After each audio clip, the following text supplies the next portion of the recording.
That's okay, dog. Congratulations. God bless you. And that, I was never talking about your family. You was talking about my mom. What's that? Yes, you are. You are.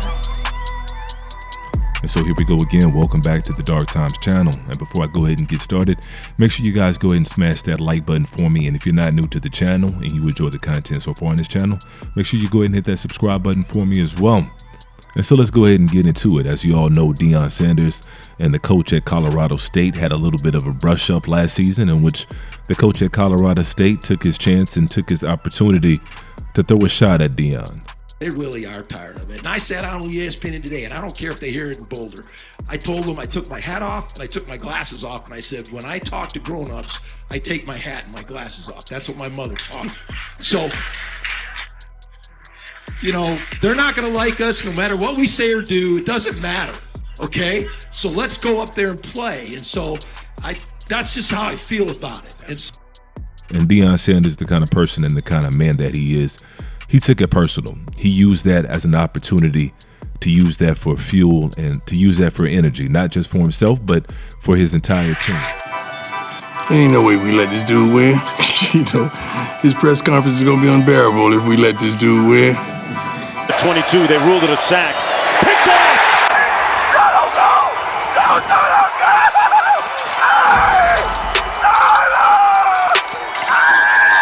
Real estate ahead.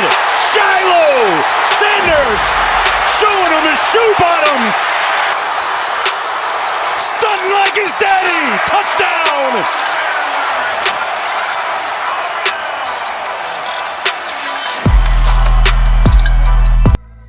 And so, of course, I'm rocking with Deion on this one. Don't backtrack from what you said. If you say something, stand on what you said. Don't apologize after the fact. And you know what? He didn't even apologize. Congratulations. God bless you. And that, I was never talking about your family. You was talking about my mom. What's that? Yes, you are. That wasn't even an apology. You know, a real apology or a sincere apology from the coach of Colorado State would have been going up to Deion Sanders after the game and saying, "I'm sorry if what I said offended you. Please accept my apology and congratulations." And kept it moving. That would have been a real, sincere apology. But he didn't do that. He tried to backtrack from what he said, saying that he didn't mean it in that way. And maybe he didn't. He got carried away in trying to separate himself from Deion Sanders in what appeared to be somewhat of an all-white press conference or an all-white environment up at Colorado State. Hey, look, I'm not like Deion Sanders. I tuck my shirt in. I take my hat off. I take my shades off. I say, yes, sir, no, sir. Yes, a boss. And so he got caught up. He got caught up in trying to let them folks know that he's one of the good ones. He's different. And I'm sure he is. I'm sure he is one of the good ones. I'm sure they'll let him sleep in the house anytime. I'm sure he's more than welcome to sleep in the house. And so the latest thing to jump off from Colorado State is not coming from the head coach, but it's coming from none other than his wife. She had something to say. And this is what she said. She said, Shedeur acted like a B when Jay turned his back after trying to talk to his dad and held up his watch. And so she said what she said. She said what she said. I'm sure she probably had one too many glasses of wine and those Twitter fingers kicked in. But nevertheless, she said it. And then she tried to do the same thing that her husband did. She tried to backtrack. She deleted the tweet. And I know she was probably taking a lot of heat for calling Shedeur the B word online.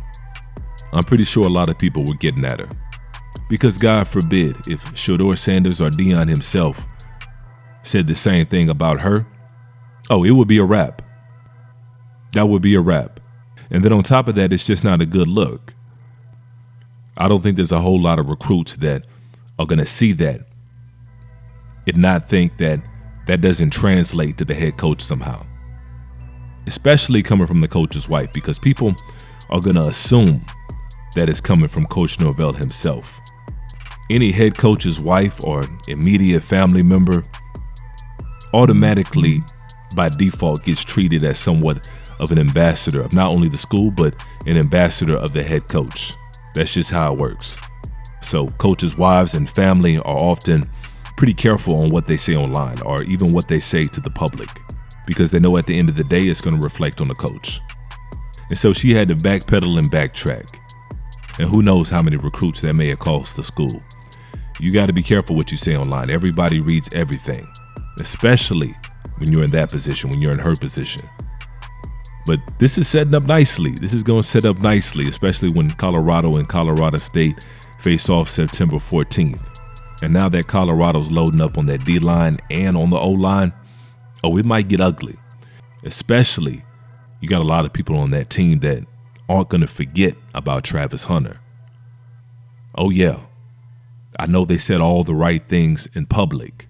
I know Travis Hunter met with old buddy and they shook hands, but once those pads come on, once they're in that locker room, don't think for a second they won't be using that for motivation. And so it's going to be must-see TV. That's going to be a early season treat for everybody. And I know a lot of you are looking forward to it like myself, but we'll see. September 14th, that's going to be the matchup. But go ahead and let me know what y'all think below, and make sure you guys hit that like on your way out. And if you haven't subscribed to the channel, make sure you go ahead and do that. And as usual, peace and chaos.